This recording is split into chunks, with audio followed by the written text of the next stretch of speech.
This is it. My most anticipated game of all time is finally here. So let's see if The Legend of Zelda Breath of the Wild was worth the 3-year wait.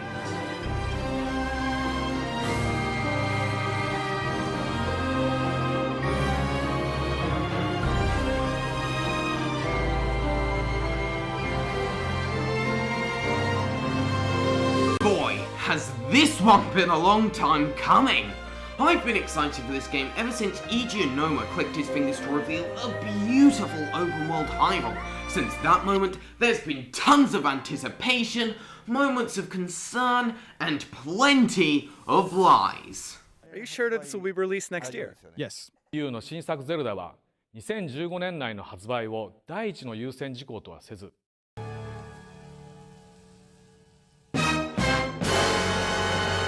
But that's all behind us now, as the game's finally here after quite a journey building up to release. So after nearly 3 years of hype, did my most anticipated game of all time meet my expectations? Well, let's find out. The story begins like most other Zelda games, with Link waking up. But this time, he's been asleep for 100 years, as well as having no memory of his past. He finds himself atop the Great Plateau where he eventually discovers that Hyrule is on the brink of destruction at the hands of the Calamity Ganon. A beautiful sky, a wonderful day. For the past century, Princess Zelda has managed to keep Ganon trapped in Hyrule Castle, but her powers won't be able to hold him forever, so Link must enter the castle to defeat Ganon once and for all to save Hyrule. But before he can do that, he must enlist the help of the 4 divine beasts, as well as rediscover his past. Now, the story was the thing I was most concerned about, because aside from the epic final trailer, it wasn't really that prominent a factor in the marketing, so I became worried that the plot was more of an afterthought. But is that how it turned out?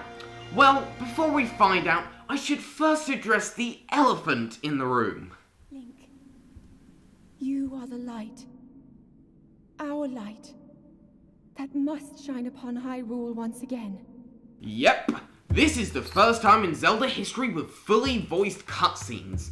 Well, unless you count. Gee, it sure is boring around here. My boy, this piece is what all true warriors strive for. Which we're not going to. And to be honest, the voice acting isn't half bad. Okay, it's nothing spectacular, but the cast do a solid enough job, and it makes for a nice change for the series, even though it's only used in a handful of cutscenes and Link's still mute, though that's probably for the best. So, spill it, boy. Have the two of you been getting along all right? Well, excuse me, princess. Anyway, onto the actual story itself, and I'm very pleased to say that it's really good. It's certainly a basic premise, but the way it's told complements the open world structure perfectly.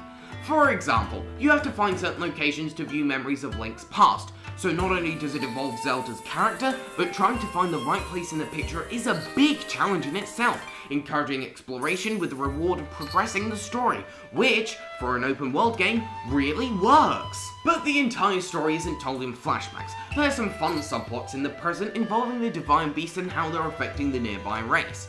What makes these parts so enjoyable are 2 things. 1, the characters are so damn charming that you like them from the first frame they appear in, especially Prince Sidon, who's just Prince Sidon, and that's freaking awesome! And I'm not the only one who thinks so. Some Zora ladies have set up a Prince Sidon fan club. Well, count me in. 2, it once again complements the open world structure by being somewhat linear in its level design, making for more focused sun and contrasting against the more open nature of the rest of the game. If you haven't caught my drift yet, the story feels like its own part of the world with its own unique gameplay, and it really, really works. So the thing I was most worried about turned out great in the end. But the open world of Hyrule is still the main focus of this game, and the first thing you'll notice about it, it's big.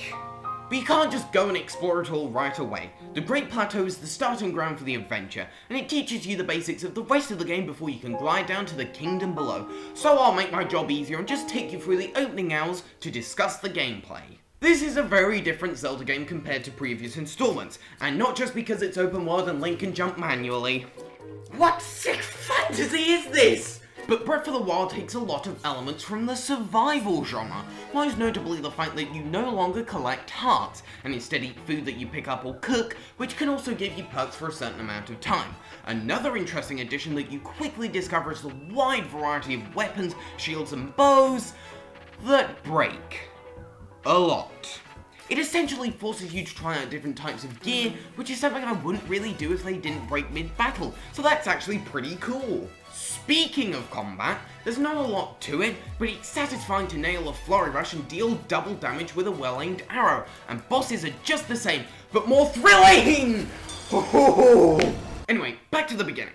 After you talk to the old man, you go and activate your first tower. These are scattered all across Hyrule, and climbing to the top and activating the Sheikah slate has several benefits. Not only does it unlock a detailed map of the surrounding area, but they also serve as fast travel spots, which is super useful. You can also fast travel to shrines, these bite-sized dungeons. Each has a puzzle typically revolving around one of your abilities that you unlock in the first 4 shrines on the plateau.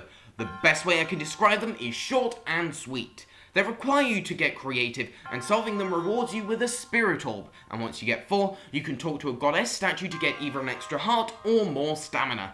I did worry that shrines were going to replace proper dungeons, but the divine beasts take care of that, as well as being bigger and more challenging than the mini shrines, and I like them. Once you complete the first shrine, the old man tells you to complete the other 3 that remain on the plateau. So you go and complete the second, and then begin to head to the third, where you'll come across a pot for cooking in.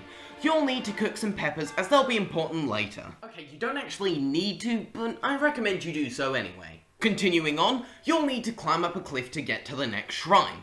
You do a lot more climbing in this game than I expected, but it's actually pretty fun and working out if you have enough stamina to make the climb, or if you risk leaping up instead, add some strategy into the mix, and it can be pretty exhilarating. Nearly at the top. Just a little bit more. Come on, Link. You can do it. You can know!